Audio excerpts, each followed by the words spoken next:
वाहिगुरू जी का खालसा वाहिगुरू जी की फतेह। एक बारी फिर ਤੁਹਾਨੂੰ ਸਾਰਿਆਂ ਨੂੰ ਪੰਜਾਬੀ ਰੇਡੀਓ USA ਦੇ ਵੈਬ ਚੈਨਲ ਦੇ ਉੱਤੇ ਸਵਾਗਤ ਹੈ। ਜੀ ਆਇਆਂ ਨੂੰ ਯੂਬਾ ਸਿਟੀ ਦੇ ਵਿੱਚ 42ਵੇਂ ਮਹਾਨ ਨਗਰ ਕੀਰਤਨ ਦੇ ਉੱਤੇ ਸਭਨਾਂ ਨੂੰ ਜੀ ਆਇਆਂ ਨੂੰ ਆਖਦੇ ਹਾਂ। ਇਸ ਟਾਈਮ ਆਪਾਂ ਗੁਰਦੁਆਰਾ ਸਾਹਿਬ ਰੋਜ਼ਵਿਲ ਦੇ ਜਿਹੜੇ ਪ੍ਰਬੰਧਕ ਨੇ, ਕਮੇਟੀ ਆ, ਸੇਵਾਦਾਰ ਆ, ਉਹ ਆਪਣੇ ਨਾਲ ਜੁੜ ਚੁੱਕੇ ਨੇ ਯੂਬਾ ਸਿਟੀ ਤੋਂ।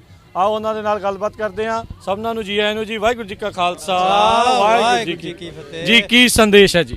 ਵਾਹਿਗੁਰੂ ਜੀ ਕਾ ਖਾਲਸਾ ਵਾਹਿਗੁਰੂ ਜੀ ਕੀ ਫਤਿਹ। ਸਾਰੇ ਸੰਸਾਰ ਨੂੰ, ਸਾਰਿਆਂ ਨੂੰ ਗੁਰਪੁਰਬ ਦੀਆਂ ਲੱਖ ਲੱਖ ਵਧਾਈਆਂ ਤੇ ਸਾਰਿਆਂ 'ਚ ਮਹਾਰਾਜ ਸੁੱਖ ਸ਼ਾਂਤੀ ਰੱਖੇ ਜੀ, ਚੜ੍ਹਦੀ ਕਲਾ ਰੱਖੇ। ਤੇ ਰੇਡੀਓ ਵਾਲਿਆਂ ਦਾ ਬਹੁਤ ਬਹੁਤ ਧੰਨਵਾਦ ਜੀ। ਸੋ ਠੀਕ ਠਾਕ ਇਹਨਾਂ ਨੂੰ ਬੋਲਤਾ ਠੀਕ ਹੈ। ਇੱਧਰ ਲਿਆਓ ਜੀ। ਵਾਹਿਗੁਰੂ ਜੀ ਕਾ ਖਾਲਸਾ ਵਾਹਿਗੁਰੂ ਜੀ ਕੀ ਫਤਿਹ।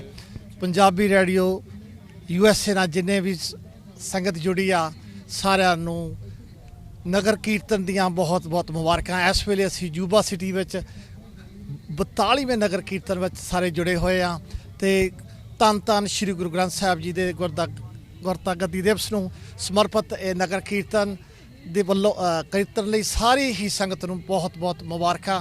ਵਾਹਿਗੁਰੂ ਜੀ ਕਾ ਖਾਲਸਾ ਵਾਹਿਗੁਰੂ ਜੀ ਕੀ ਫਤਿਹ। ਸੋ ਸਾਰਿਆਂ ਨੂੰ ਬੇਨਤੀ ਆ, ਹੁਮ ਹੁਮਾ ਕੇ ਕੱਲ ਨੂੰ ਨਗਰ ਕੀਰਤਨ ਹੋਣਾ ਆ, ਉੱਥੇ ਜਿਹੜਾ ਜੀ ਉਹ ਪਹੁੰਚੋ, ਪੂਰੇ ਪਰਿਵਾਰਾਂ ਸਮੇਤ ਪਹੁੰਚੋ। ਬਹੁਤ ਹੀ ਵਧੀਆ ਜਿਹੜੇ ਆ ਪ੍ਰਬੰਧ ਨੇ ਸਾਰਿਆਂ ਦੇ ਲਈ। ਬਹੁਤ ਸੋਹਣਾ ਮੌਸਮ ਆ, ਮੀਂਹ ਪੈ ਗਿਆ, ਮਿੱਟੀ ਘੱਟਾ ਵਹਿ ਗਿਆ, ਹੁਣ ਸਾਰਾ ਕੁਝ ਬਹੁਤ ਵਧੀਆ ਆ।